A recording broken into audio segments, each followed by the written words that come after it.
it was. It was a friend's birthday, so. Figured as much. Sounds like, It's like seeing a Sasquatch in the wild. That's very true. He doesn't leave the house. Well, I mean, I could do it more. I'm trying. Oh, yes. Oh, you're the only one that didn't read your email. Well, Frank didn't. I don't know. Frank's on that list. Tim not here So today. we're, yeah, no, it's okay. I didn't think of it think till so. last minute. That's kind of how my brain works, to wear a blue shirt. You're right, I didn't see it. It was like last minute. All good. All good, all good. I'd like to call the Ravenna City Council meeting for May 5th to order. We'll start with a moment of meditation and silence.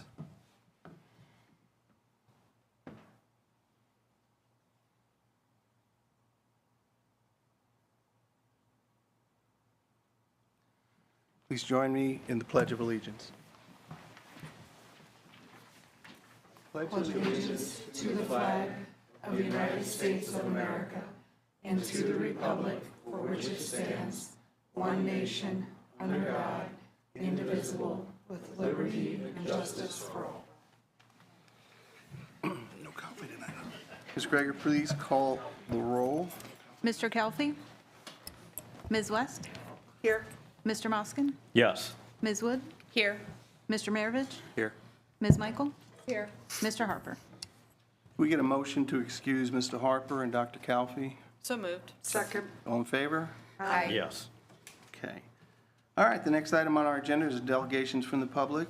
Tonight, we have Eve Francis. Ms. Francis, if you could come up, state your name and address, and tell us what's on your mind tonight. E. Francis, 558 Coleman Avenue. I'm seeking your help in resolving an issue.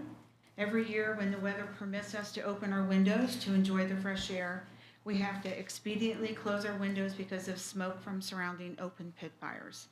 The smoke not only infiltrates the airborne environment of our home, it permeates our household furnishings such as curtains, bedspreads, and other fabric materials. We live in a bedroom community where most homes are a driveway apart from their neighbors. However, it feels like we're residing in a campground. Now, the current city ordinance permits bonfires, campfires, and outdoor fireplace equipment. With conditions, modifications need to be made. Perhaps you will consider the following: designating a specific distance in which these fires are permitted in proximity to their surrounding neighbors with consideration of a wind factor. Enforce wood burning only by giving warnings to those who continue to burn trash and leaves. And note that my intention is not to restrict those who enjoy this outdoor activity, but to give relief to the other homeowners and taxpayers like myself who should also have the right to enjoy fresh air in our homes.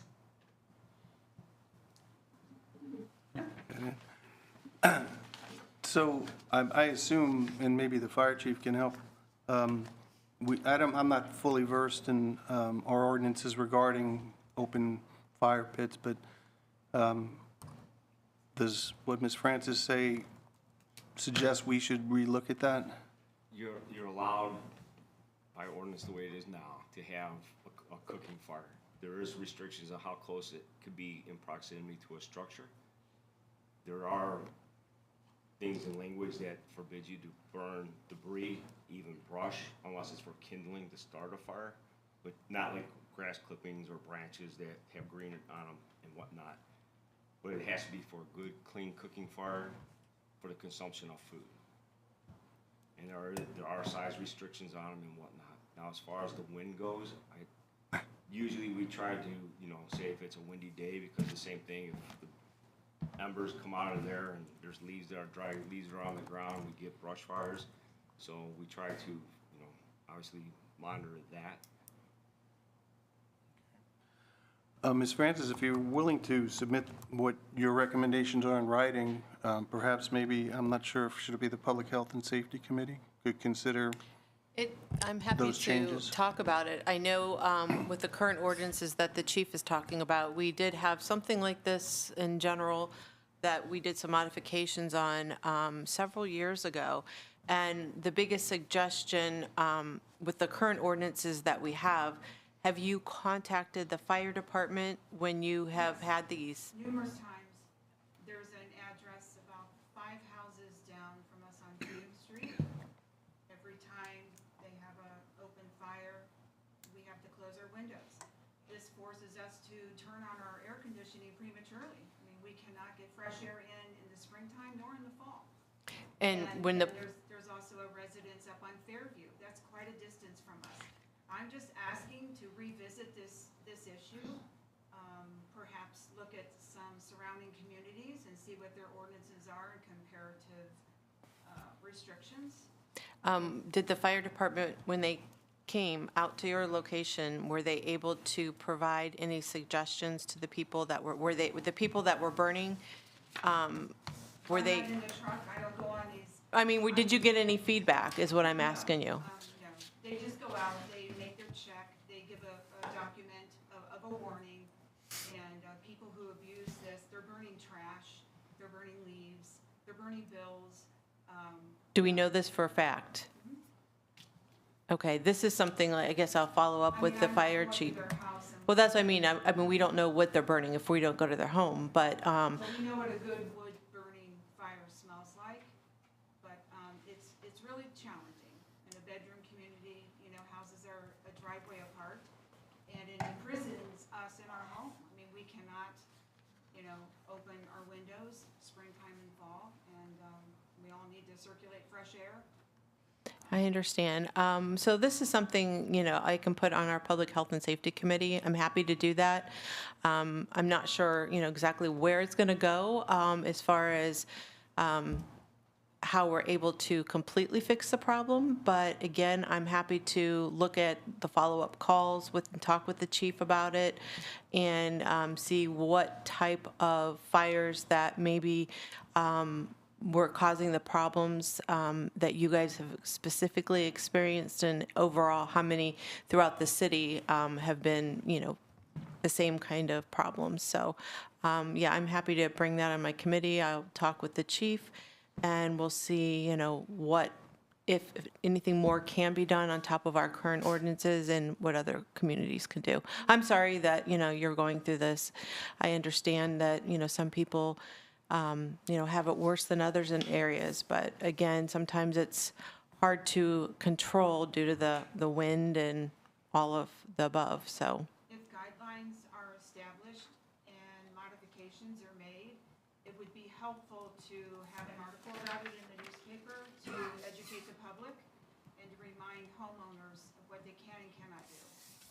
You know, Okay. Opening your windows, it refreshes your home, gets the germs out, you know, all the viral and airborne communicable germs that are cooped up all winter long. So it's a health and safety.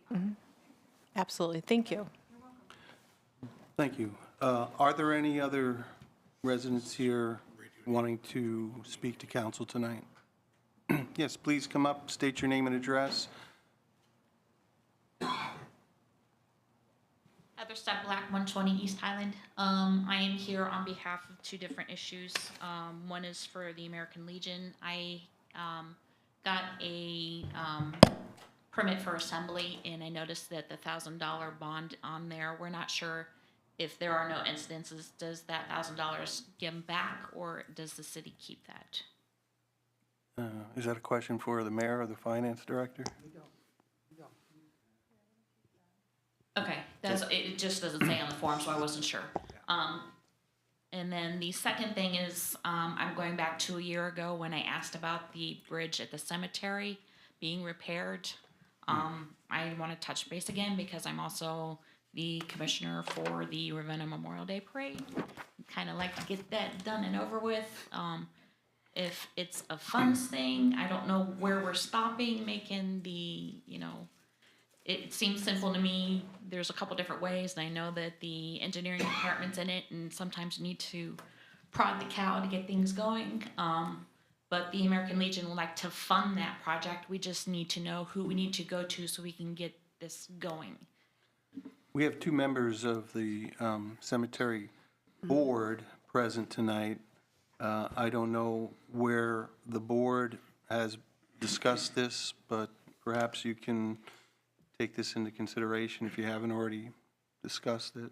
Have you talked to Mark, Heather, Gabriel? Have you gone to any of their meetings at the cemetery? Not since not this year. I went to the last one that they had last year before they reconvened. And the last time I heard that they had 3 different ways they wanted to do it, but nobody's making a decision to get it done.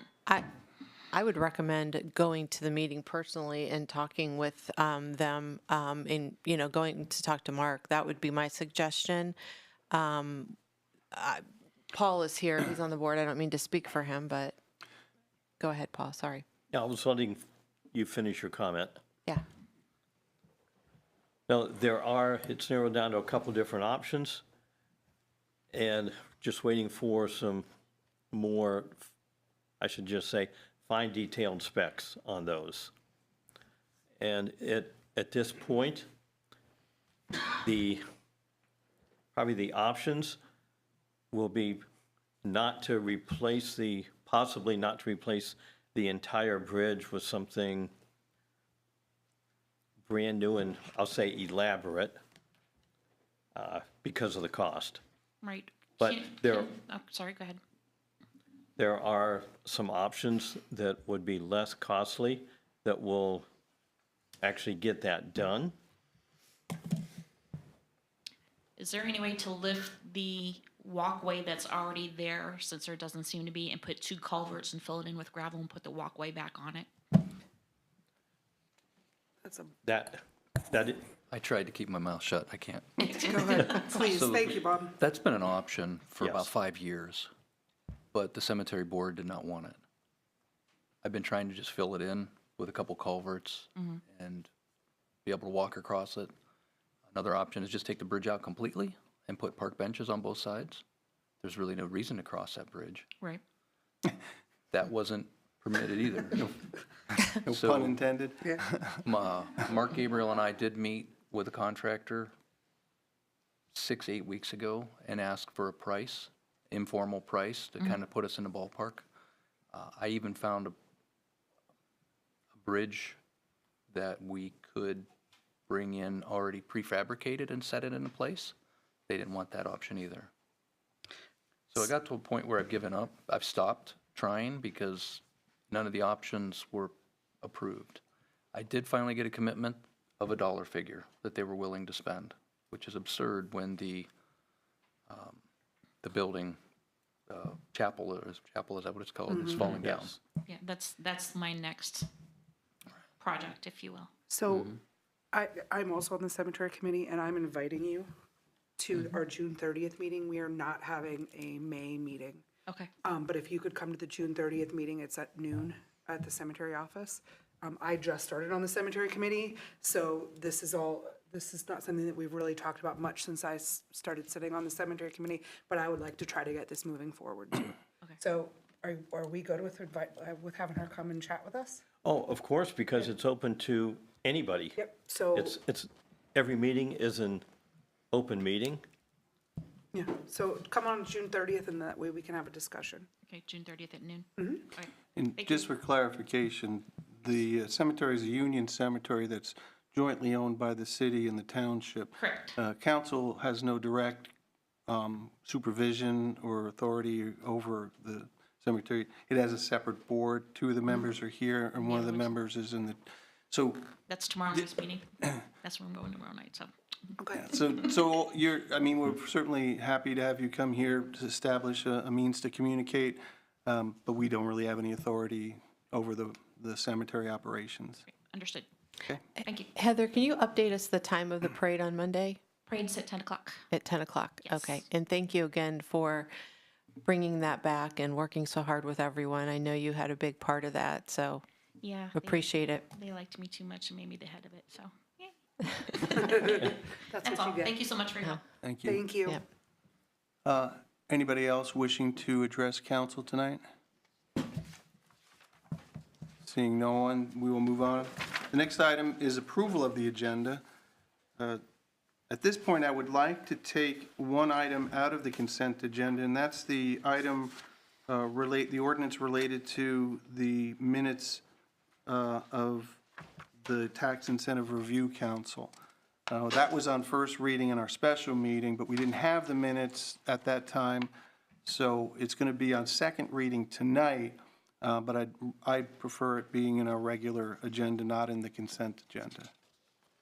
Sounds Does anybody else have any other issues? You see that you've been given the minutes, the reports of officials, and you see the other ordinances that are in the consent agenda that we agreed upon putting there at the committee of the whole.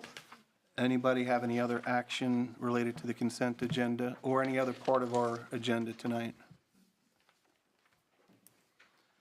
Okay, then I will ask, is there a motion to dispense with the requirements of the city charter and the revised code of Ohio with reference to reading on 3 separate days and adopting emergency clauses and approve the consent agenda? So moved. Second.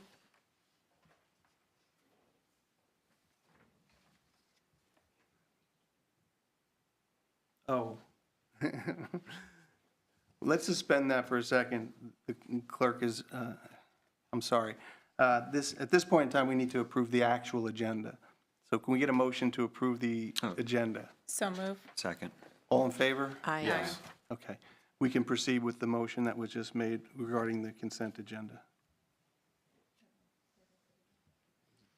Yeah, the second one.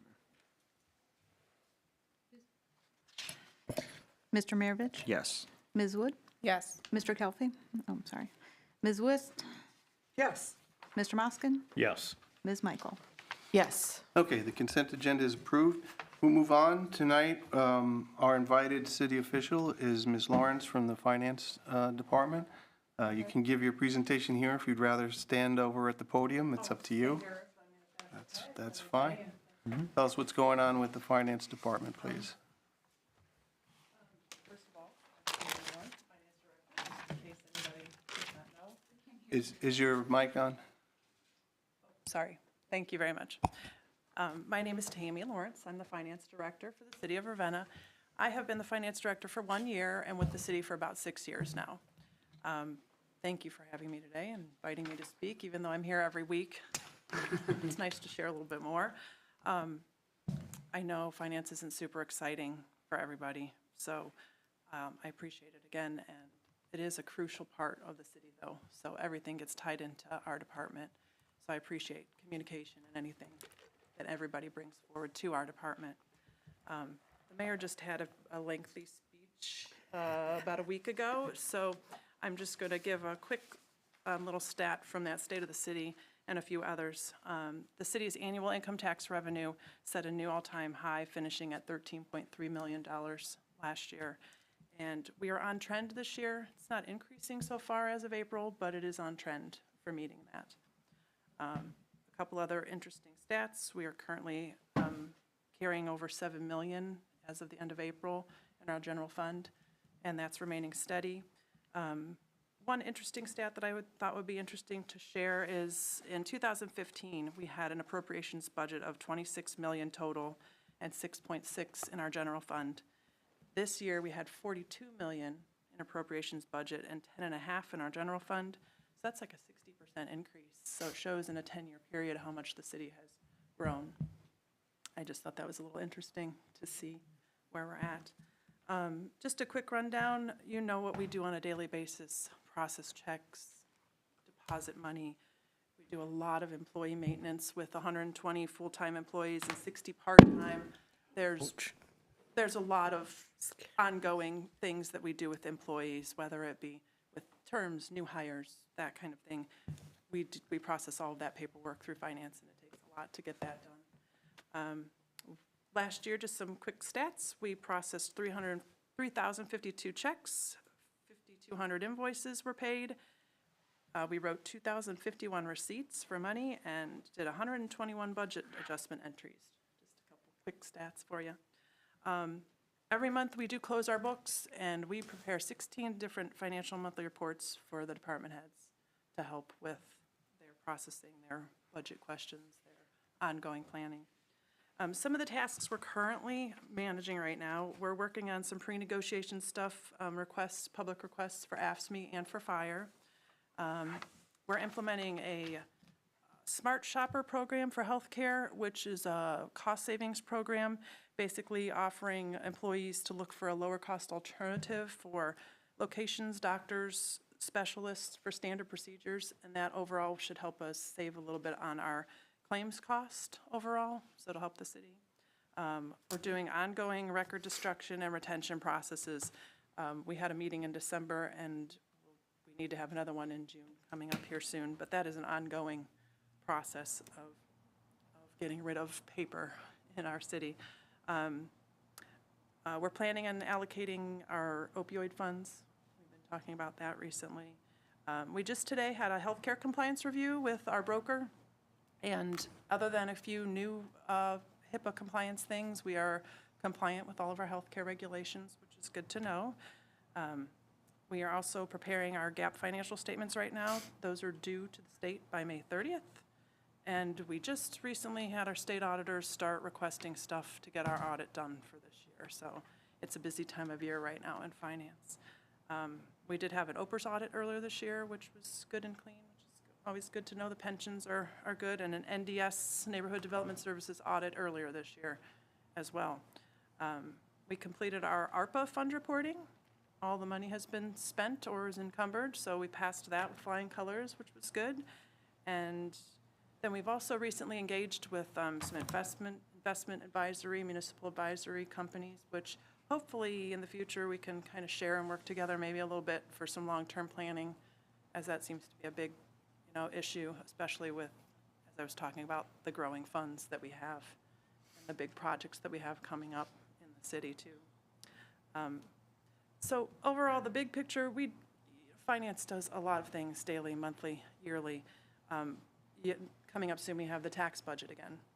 With that coming up, any input that anybody has with that coming, we'll of course have lots of talk with the departments, but we'll also have a budget commission meeting.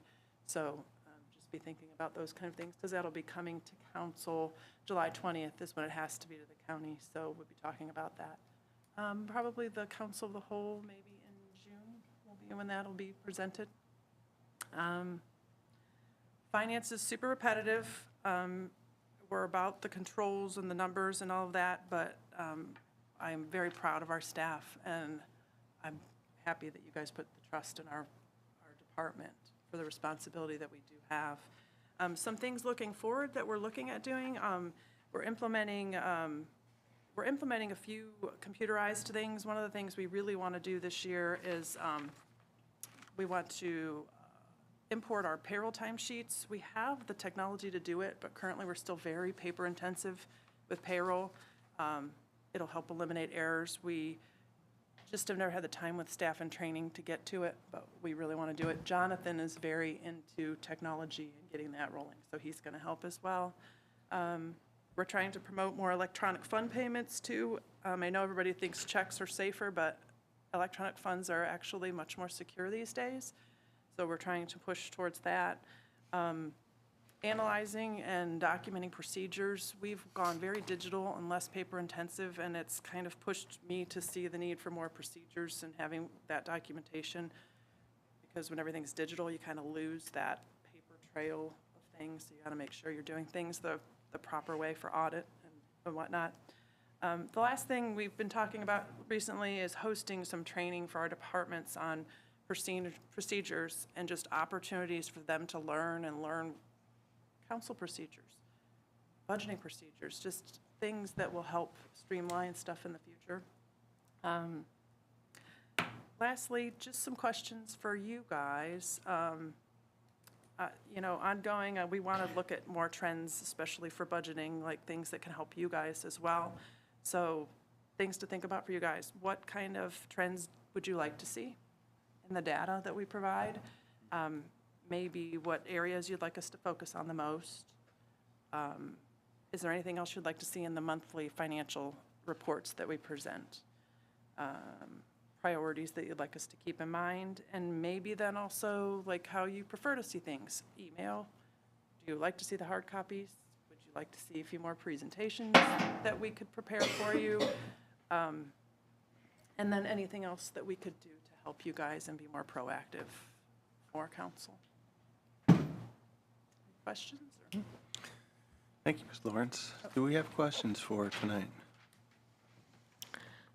We certainly appreciate all the hard work and Thank you. the constant communication we get from your department regarding the state of finances and your involvement in various projects and initiatives that we couldn't do without your help, so greatly appreciate it.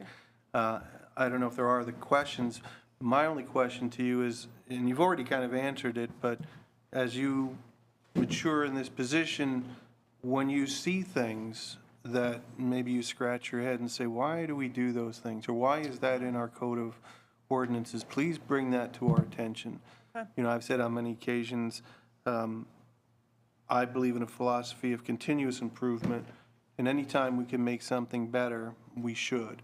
So, and where else do we get that information from other than the people who actually do the work for our city? So you know more than anybody else at this point, you know, what the finance department could be doing differently, what our code could provide that would make your job and the city's finances be in better shape. Okay, thank you. Please do that. And just as a comment, it's always a pleasure to deal with your department. Everyone in your staff is very kind and courteous, and they've always been willing to help when you walk in there. They drop things just to see what we need, and they're always very pleasant, so I do appreciate that. Thank you. That's directed from our mayor. Okay, well, thank you very much. We will continue with the agenda. The next item is a report of committees. Committee meetings will start at 6 p.m. a week from tonight, May 12th. The first committee report is from Utilities. Mr. Moskin. At this time, there will not be anything on the agenda. Information Systems, Mr. Maravich. I don't think we have anything on the agenda for that one either, so. Okay. Planning, Ms. West. We have something on the agenda for this evening to be determined for next week. Okay. Committee of the whole meeting will be Monday, May 19th at 6 p.m. The next committee is Public Health and Safety, Ms. Michael. And as you just heard from Mrs. Francis, we will be having an agenda item for sure, and I'm also sure there's going to be several other items. So yes, I will be having a committee meeting next month. Thank you. Streets and Sidewalks and Personnel, we can skip over since Mr. Harper and Dr. Calfee are not here tonight unless somebody on the committee has something to report. Okay, we'll move on to Community and Economic Development. Ms. Wood? Yes, we have one item on the agenda this evening and to be determined for next week. Thank you. Cemetery, Mr. Moscom and/or Ms. West. Okay, okay. As of sometime this week, all of the part-time employees will be back. And there will be 2 pieces of equipment going to the auction. Sometime in the near future, there'll be a front-end loader. The engine just, I'll just say it blew a head gasket, so it's, and it's, It was it's- really, really old. it's 23, 24 years old, one of the two.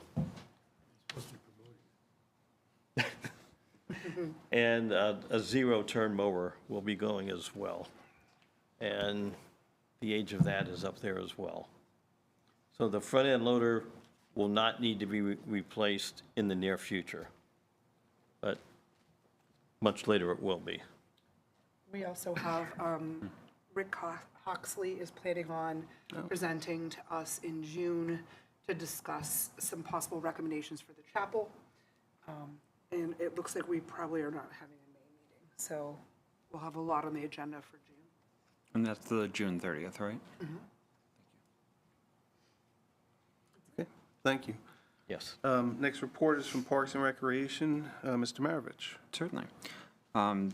Saturday, the 19th last month, the Easter extravaganza and the Touch a Truck went well, despite thunderstorms. Didn't have as many guests as we wanted, but at least around 250 kids attended for that. We want to thank the street department, police, and fire for also participating in the Touch a Truck, so appreciate that, guys. Softball and archery have begun. Gymnastics is wrapped up for the spring. The City Park project has begun, so we're asking for the community's help in not anticipating being on those particular courts while we're working on those. They'll be marked and they're fenced off for the time being. And I think the first one's already been resurfaced, if I remember correctly. So we'll let them know when that gets wrapped up. And in terms of upcoming events, the summer celebration for Reed Fest is going to be June 6th from 5 to 8 p.m. This year's theme is the Set Sail for Adventure. Set sail for Treasure Island. So mark your calendars. We have some fun stuff lined up for the kids. I already got my pirate hat. Splendid. Excited. That's all I have for that one. Thank you for that report. Okay, we'll move on to first readings of ordinances. The first ordinance is ordinance number 2025-48. An ordinance authorizing the mayor to terminate an agreement with Eastern Power and Gas for the City of Ravenna Natural Gas Aggregation Program for the period of October 1st, 2024 through September 30th, 2026, and declaring an emergency. Sponsored by Utilities Committee, Mr. Moskin. Yes, this is something that's been talked about. Eastern Power and Gas, just say dissolve their agreement, but it has to go ahead and to terminate that on this side to search for another supplier. Okay. I see our broker, Mr. Bilish, is here tonight, if he has anything Okay, to add. I didn't, And just parenthetically, there was some discussion about a filing of a class action suit or some other movement against Eastern Power and Gas, but as Mr. Semino kind of informed us, there's been no finding that any such lawsuit has been filed. That was one thing council was concerned about before moving ahead with this termination. But please, if anything you can add to this, we'd appreciate it. Yes, good evening, council. Tom Bellish from Buckeye Energy Brokers. I also talked to the law director about that, and I did not find anything or hear anything about the class action, so that was something we did discuss, but there was nothing to be found on that. So this, passing this ordinance would allow me to move on to another supplier, better supplier, and it would be in time for the upcoming heating season as well. There is some lead time, about 60 days lead time. So I think the timing would be good, set up for next fall with a new supplier and move forward would be the best course of action. And one potential contract, I believe, with Archer was structured such that we'd be paying a variable rate slightly above, I forget what it's called, the standard offer? Standard choice offer. Standard choice offer. And that would carry us through the summer months when typically gas is not as needed. And then by the time fall comes around, we would establish a fixed rate. Yes, Is that still what you're proposing? That is an option. There's another supplier, though, I'd like to also Okay. get an offer from that is interested in bidding. So I'd like to see a couple of things and present those to the city. Okay. All right, so step number one is the termination of our current agreement, and then we'll discuss entering a new agreement for the aggregation program for Ravenna. Questions for either Mr. Bellish or Mr. Moskin about this ordinance? Mr. Bellish, do you know what the timeline is approximately for when you might hear from that second company interested in bidding? Oh, that would be fairly soon. Okay. Yeah. So they may structure it differently, though. What I liked about the Archer one was it was something to be started immediately or very soon and seamless as possible, going on to the variable rate, giving us time to lock in at a better price. The upcoming winter is pretty expensive right now. We think that'll drop towards this fall. The other supplier would be a fixed price starting in October. Letters going out and say like August 1st or so. It's a little different type of program. So that would be, one is more immediate and the other one's more about waiting. It just depends if it's a really good offer, maybe it's worth waiting for, but the way the market has shot up this week, maybe I'm heading back towards getting something started on a variable guaranteed savings and then locking in at a more opportune time. Okay, appreciate that. Any other questions? Thank you, Mr. Baelish. Thank you, appreciate. Okay, so do we have a motion to waive the 3 separate readings? So move. Second. Ms. Wood? Yes. Mr. Moskin? Yes. Ms. West? Yes. Ms. Michael? Yes. Mr. Maravich? Yes. And do we have a motion to adopt the emergency clause?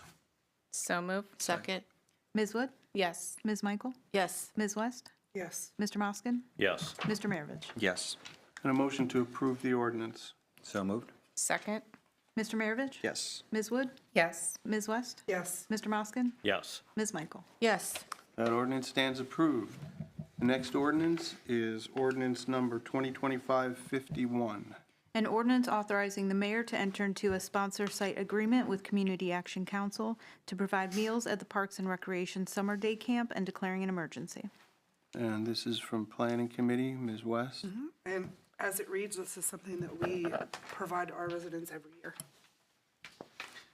And yeah, so we've already passed this, or in concept, right? But then it turns out we needed to submit a new form. So that's kind of why it's bounced back to council. And there's no cost to the city for Right, this no either, cost. so. Okay, any other questions or comments? We have a motion to waive the 3 separate readings? So moved. Second. Ms. Michael? Yes. Ms. Wood? Yes. Ms. West? Yes. Mr. Moskin? Yes. Mr. Maravich? Yes. And do we have a motion to adopt the emergency clause? So move. Second? Ms. Wood? Yes. Mr. Maravich? Yes. Ms. West? Yes. Mr. Moskin? Yes. Ms. Michael? Yes. And a motion to approve the ordinance? So moved. Second? Ms. Michael? Yes. Mr. Maravich? Yes. Ms. West? Yes. Mr. Moskin? Yes. Ms. Wood? Yes. Okay, that ordinance stands approved. We move on to ordinances on second reading. And this is where we have the ordinance that I took out of the consent agenda, ordinance number 2025-46. An ordinance accepting the recommendations and minutes of the City of Ravenna Tax Incentive Review Council for the 2024 Enterprise Zone Compliance Reports attached here too as Exhibit A and declaring an emergency. Sponsored by Community and Economic Development, Ms. Wood. Yes.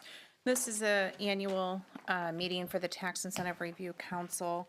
It's housekeeping, state mandated in order to review the enterprise zones and CRAs that is currently in our city.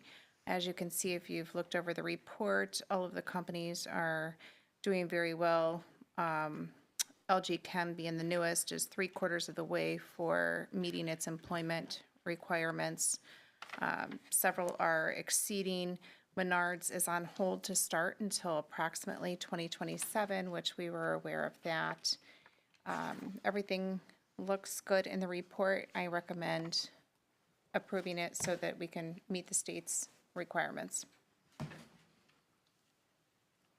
Questions or concerns about this ordinance? Hopefully you've all seen the minutes. If I recall, I think all of these projects were approved unanimously. Yes. So, okay. Then do we have a motion to waive the remaining 2 readings? So move. Second.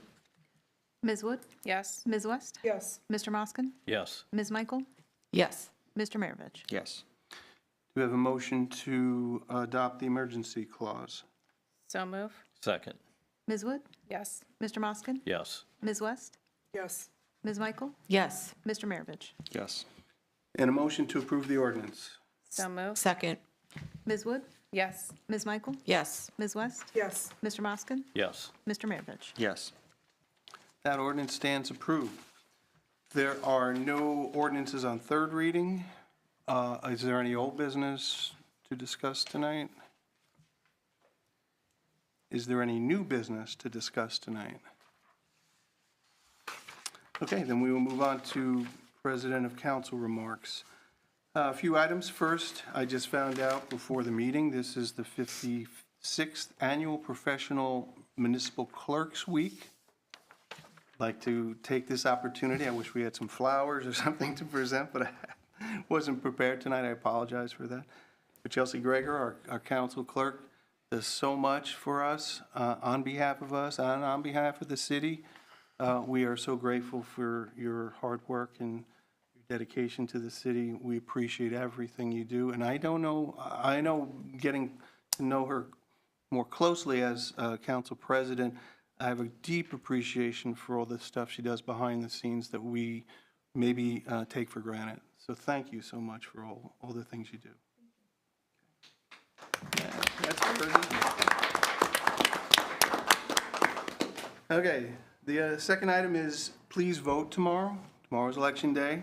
We have two critical items on the ballot. One is the school levy. We've coordinated, for the most part, our close tonight to show off our support for the Ravenna school system. And I hope the community comes out in favor of the school levy and shows its support for the school. The other item is issue 2, which may be lesser known, but this is an item where the state will sell bonds to establish funds for critical infrastructure to the tune of about $2.5 billion a year. I know the city of Ravenna has been able to take advantage of some of these funds over the last, 30 years or so? 39. 39 out of 40. 39 out of 40. So we have a pretty good track record of obtaining some money through grants and loans that's provided through this. It's one of the rare occasions when political parties seem to be in agreement in the state. So I hope you'll all support issue 2 as well. I have some other comments. I almost hesitate to bring this up, but I feel a little bit compelled to, and I think council is aware of my concerns about what happened at the Planning Commission last week. I don't want to spend a whole lot of time, but I kind of want to outline why I think the Planning and Zoning Commission may have made an error. Before I do that, though, I do want to make sure people understand, and then we have a member of the Planning Commission here tonight. I deeply respect the work that they do, and I go to some of the meetings, I listen to some of the meetings, and these are dedicated people. They're not paid, and they do the very best they can, and they often contribute greatly to how we do zoning and planning in our city. I do think, though, there was an error made last week, and I'm going to explain why with due respect to the commission. Also, because it had to do with cat shelters, okay? The approval of a cat shelter in the Central Business District. First, I want to also say that I do like cats. I've owned many cats in my life. I've even had a stray cat that had a litter of kittens in our house. I have nothing against cats. I support cat shelters in general. This is not whether or not I think a cat shelter is a good idea in the city or in the Central District. This is whether or not due diligence was done by the Planning Commission to make sure this was the right time and the right place to do it. I think more thought needed to be put into this.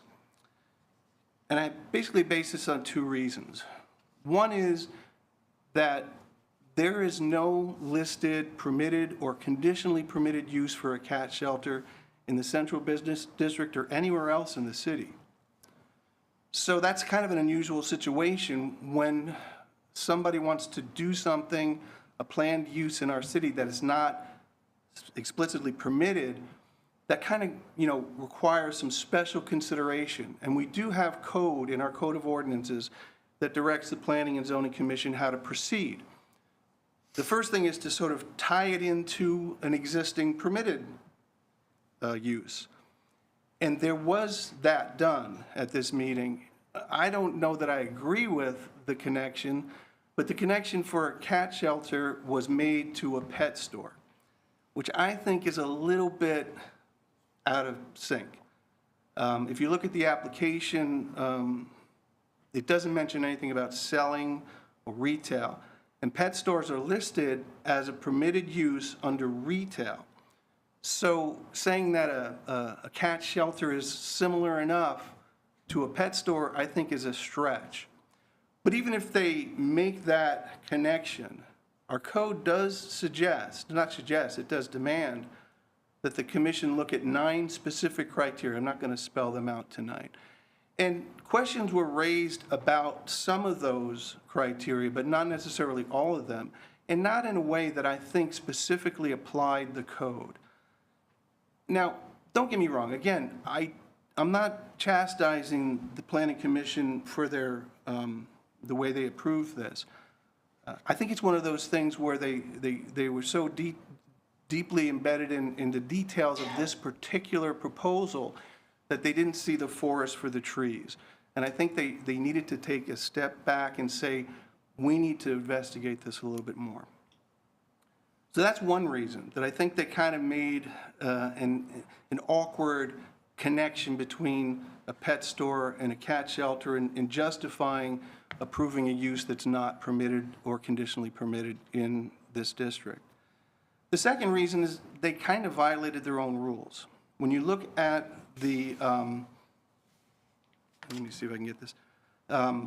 When you look at the application itself, there is a statement on the application form, and our code does allow the commission to establish its own rules when it comes to how an application is treated. And it says right on the application, I'm going to read it to you. Please note, and please note is in uppercase. I mean, you can't miss it, right? It's there for a reason. It is the commission's policy to take a submitted proposal under advisement for 1 month prior to its being voted on. The application was submitted on April 10th.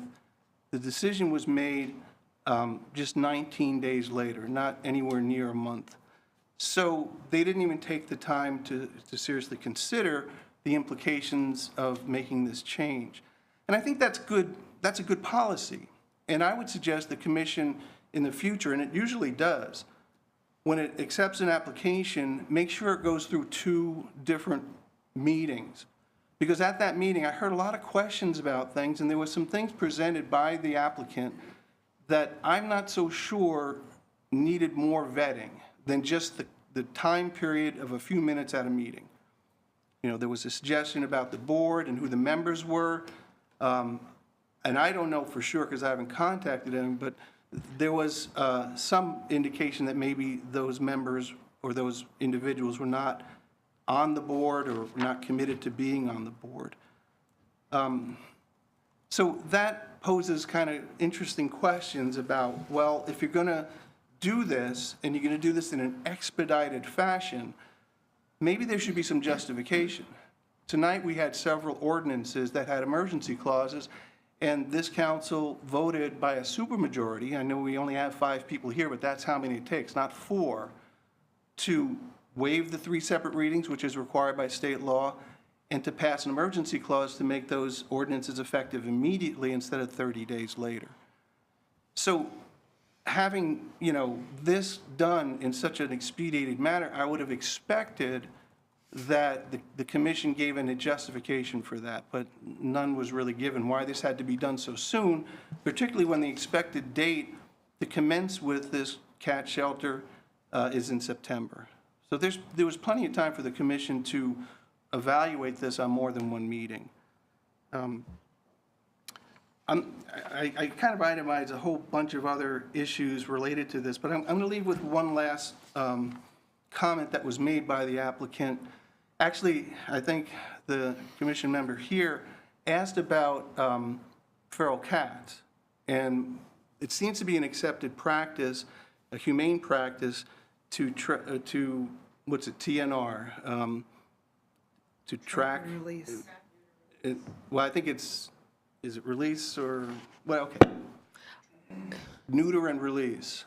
But when asked, the applicant said, no, we're going to kill If any it needed, cats. she said if it needed. If they were infested or if they were sick, then she would do Well, that. I have the. I was there. I know, but I have the actual transcript of the meeting. What she said was they would, just for feral cats, they would evaluate, and if it was determined that the cats were feral, they would euthanize them in a humane way. I think that's problematic for 2 reasons. One, the Ohio Revised Code treats all cats, including feral cats, as companion animals.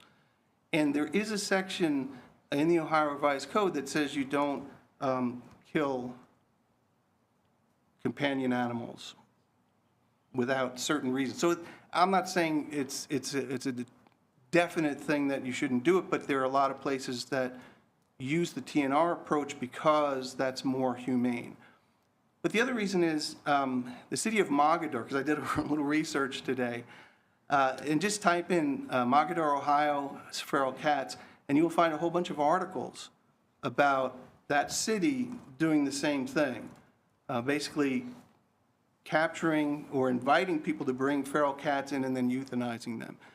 And I know I was warned by a couple of people not to bring up cats, because you'll be inundated with people in the audience, cat lovers, complaining that I'm against the cat shelter. The truth is, I think we will be inundated, should this shelter go in place as it's stated, with cat lovers who do not like the fact that certain places kill or euthanize feral cats. Rob, with Carmen being here from the Planning Well, Commission, yeah, when you're done, I think it's only fair that she Well, has an opportunity to talk on some of the comments that you've said about Planning Commission. Well, like I said, I'm trying to be as polite as I can, but also making a point. Okay, I will give you some time from my remarks to do that. But again, look, I hope you understand the light in which I'm presenting this. I think there's a way to do things, okay? And if we have certain rules and procedures, I think they should be followed. And I think there was an expediency to this decision that I think was unwarranted. And I hope that, and by the way, I'm not saying we shouldn't have a cat shelter. I'm all for having these kinds of organizations that humanely treat animals. I just think that the decision made last week needed more time to be made according to your own rules, and that this applicant, should this not go through, ultimately be given the opportunity to do it again according to the more specified rules in our Code of Ordinances and the rules that the Planning Commission has set for itself. Now, I did ask if we could put this on the agenda, but since this happened so quickly and we didn't have time to vet this through our normal process, it required 3 signatures to put it on the agenda, and we only had 1. So there's no action tonight. The only other possible action, and I've asked the administration to consider this, is applying for an appeal with the Board of Zoning Appeals. And that has to be done within 10 days of the decision made by the Planning Commission. So that would have to be done pretty quickly, but the council couldn't do it. It would have to be the administration. Absent that happening, this has been approved, and I don't know that there's anything that could prevent it from being established. I hope everyone understands the light I'm presenting this in. And it's not that I don't like cat shelters, and it's not that I want to come down hard on the Planning Commission. Errors happen. I make mistakes. How many mistakes did I make tonight? It happens, and I think the question I mentioned earlier tonight, I'm a firm believer of continuous improvement. We've got to recognize when an error is made and try to fix it if we're going to continually improve. If we just accept errors and just move on, I think that's problematic. Anyway, I'll reserve the remainder of my remarks to let Ms. Lodato rebut my comments. Thank you for allowing me to come up here and speak. So first, I would like to go back to this meeting. Typically, when Planning Commission has an issue, we probably spend about 10 minutes asking questions. This particular meeting, we spent about 25 minutes asking questions. So it went beyond due diligence. I'd like to correct your error in saying that we connected it to a retail pet store, which she did mention she would have a retail portion. Part of that conversation was Mr. Finney, and we talked about tying it to service because a portion of her business is going to be grooming, specifically just a cat groomer. So that was something that was part of the discussion that was left out. And although the code does not say that there's a specific use for this, it doesn't say that there's not. So there's gray area. One thing Mr. Finney and I talked about after this meeting was that going forward, when something isn't explicitly mentioned, that it automatically go to through the public hearing. So that is also, that's part of it. You mentioned the criteria, and I'm really glad that you brought that up. There's 9 things in which Planning Commission has to consider. The first thing that Planning Commission should consider is to see if it conforms with the master plan. A master plan, which we don't have on record. We don't have a future land use map. We don't have anything that sits in place of it. So as far as I'm concerned, it's in line with the should-shall debacle of the design review, is that it's a suggestion, those 9 things.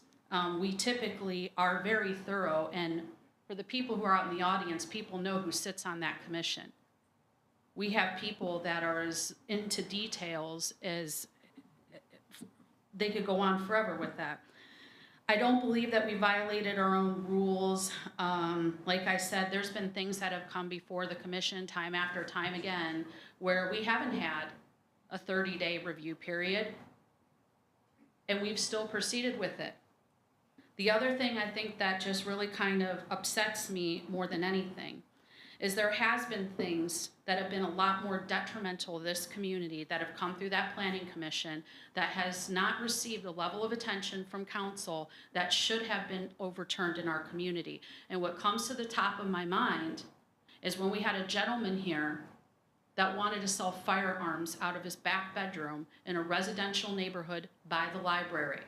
He didn't even tell the city what he was doing. The only reason the city knew about it was because we were informed by the ATF. So when it came to Planning Commission, we tore it apart. The mayor, I believe, was the tie-breaking vote allowing this into our community. We have a liquor/vape shop next to an elementary school. We have people that come to Planning Commission all the time, by the way, but I don't care who sits on our board. I don't care if it's Puff the Magic Dragon, who she puts on there. But we do have people. We had a car dealer who said that he wanted to open a used car lot and he would never have more than 7 to 9 vehicles. But if you drive past there, I bet there's 30 vehicles crammed over there. So what do we do about it? We had a medical marijuana dispensary. I was a very strong advocate against the city setting a precedent where this business was allowed to tear down a residential home in a residential district to build 75 parking spaces for a medical marijuana dispensary. I get it, there was a traffic problem. So the reasonable thing to do would be move somewhere else. Instead, we have now created an asphalt monstrosity in the middle of a residential neighborhood. So part of me is having a difficult time wrapping my head around why the cat shelter is now pushing things over the edge. I feel very proud of the service that I have given to Planning Commission and the other members that I sit up there with. We do our homework and we go above and beyond. We have asked for extra things to advise this council on. This isn't some silly error that we made without time for consideration. I think that if you would have given that Planning Commission another 30 days, another 60 or 90, that the outcome would not have been any different. And the vote was a supermajority. There were 5 yeses and 2 nos. It did not pass by a simple majority. I think we have a good plan going in the future, that if something isn't explicitly put in, that it automatically goes through the public hearing process, and I think that's a good compromise. But I don't think it's going down any good road to characterize the Planning Commission as people who didn't follow our own rules or do our due diligence.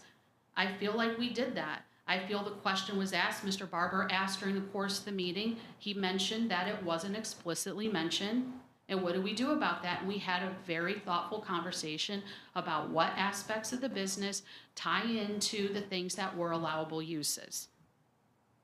So I don't know if anybody else on council, I know Ms. Michael was there at the meeting, has any questions about what we passed or not. I know you brought up the TNR. Right. This is not a debate. I'm letting you speak, and then we're going to go let It's trap, others neuter, counsel. release. They chip the ear so that way out in the community, people know that that cat's been spayed or neutered. it's not whether or not I agree with, I think what she's talking about with the cats that were feral, that do not have a chance of being domesticated, whether they have mange or some other type of disease, that they would be humanely put down. She also mentioned that she had reached out to to many rescues, but 7 of them said that they would be willing to work with her should she have overflow. We talked at length about waste removal, about ventilation. We even talked about parking, even though it's not necessary in that area of town. So ultimately, she's going to be a renter. She doesn't own the building that it's going into. I already talked to Mr. Finney, and I said if I was a landlord and somebody approached me about having 80 cats in there with a retail operation, I would say no way. That would be me. I wouldn't want to take the risk. But, you know, the landlord, I've heard this over and over for as long as I've been coming to meetings here, which has been since 2019, that business owners and people who own property should have the freedom to run it the way that they choose. And we have shown a precedent as a city of allowing people to do things that I might find reprehensible, but apparently they continue. So if the person who owns that building is okay with this cat rescue, I don't see any reason on a city level that we have to overstep that and say we're not allowing it, when we've allowed things that are far more egregious and a threat to the community, and in no way, in shape or form should conform to any use, no matter what the master plan turns out to be. Thank you. I appreciate your comments. Now, this is not a debate. Not a debate. Okay, I will let you speak and then, oh, rebuttal of me? No, no. I just want to make sure people understand. Total 464 Woodland Street. But, Mr. Soto, before you come in, I just want to make let sure. him- It's fine, let him speak. Okay, I just want to make sure, Just when make his when he's done, we're going to go with council remarks. I'm and not going to continue. talk about anything about cats. Oh, you're not All going to I'm talk going about to say is about the statement was made. I spent many, many years on the design review to get something changed in the guidelines, and to have it called in front of me and insult me by calling it a debacle pisses me off.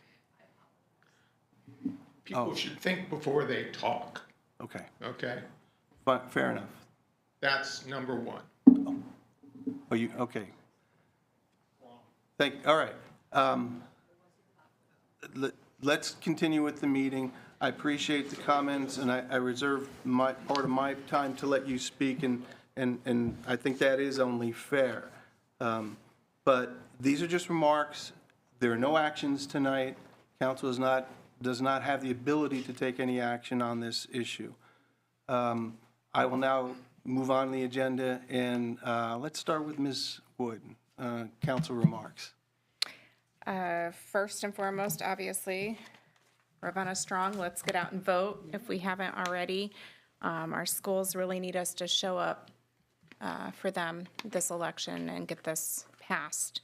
And then we can move on to bigger and better things for the community. Reminder, as we're coming into spring and seeing all the yards that are getting mowed or not getting mowed, but those that are mowing, please, please, please do not put the grass clippings out into the roadways.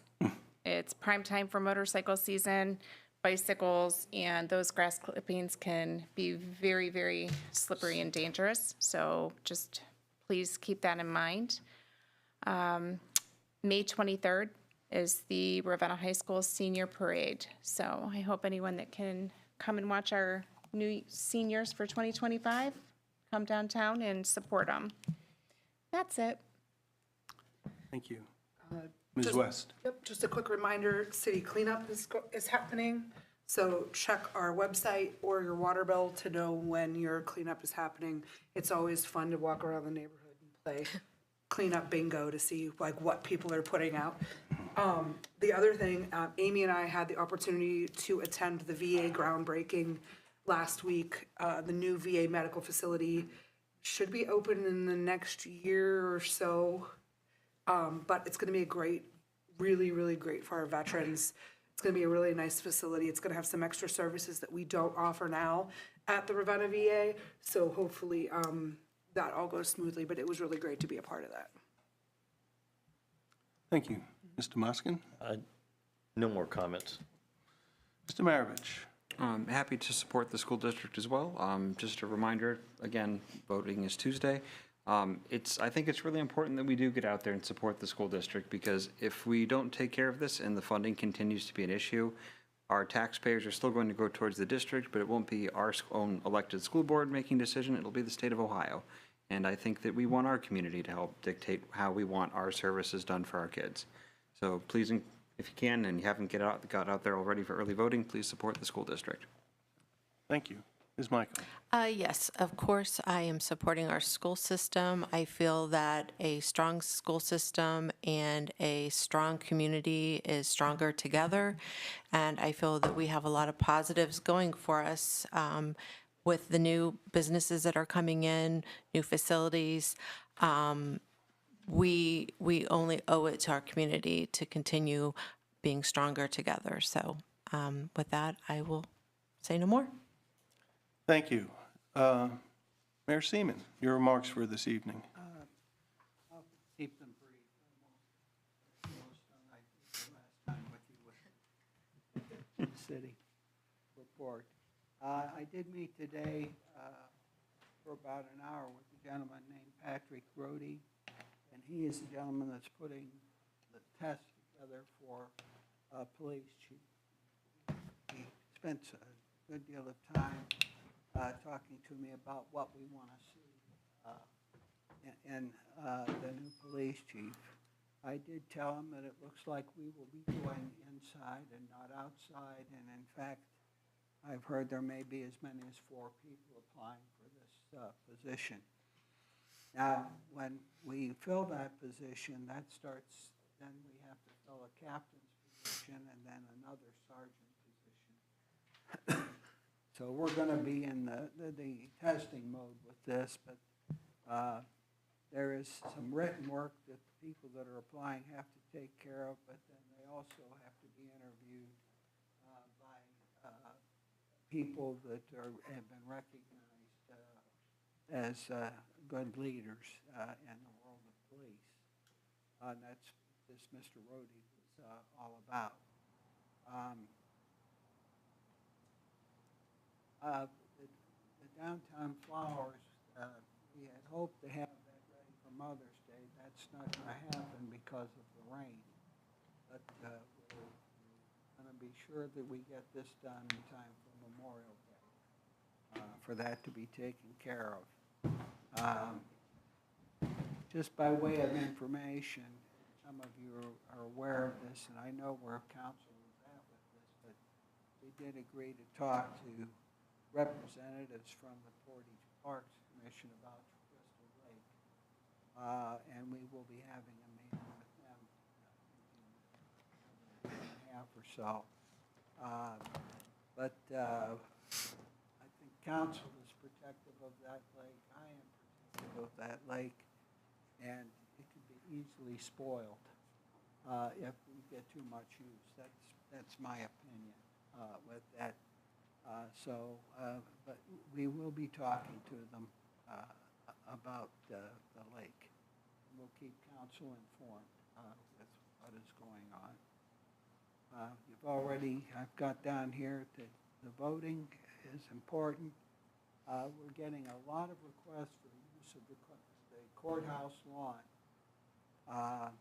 So if you have projects or things that you want to do, I'm a little worried that in June it's going to be really overbooked. I think that the state of Ohio has made some decisions about some dates in that time period that might add to the use in that, but we'll try and accommodate everybody in a reasonable fashion. And I will stop there. Thank you, Mayor. Okay, that concludes our agenda for tonight. Do we have a motion to adjourn? So moved. Second. All in favor? Yes. We are adjourned. Thank you all for attending tonight. Can I get a quick picture of everybody in their blue? Yeah. I know.